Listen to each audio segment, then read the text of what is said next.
Hola, sóc el Maurici Alcaina Droer, representant del projecte Preservem el passatge Camil Oliveres i modernitzem el carrer Balcells. L'objectiu del projecte al final és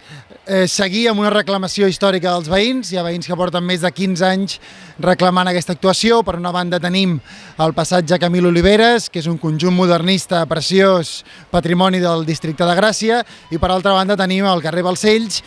que està amb uns estàndards d'accessibilitat i de mobilitat absolutament per sota del que són la resta de carrers del voltant. Tenim problemes de les voreres trencades, tenim problemes del cablejat, que el tenim aeri, no està soterrat,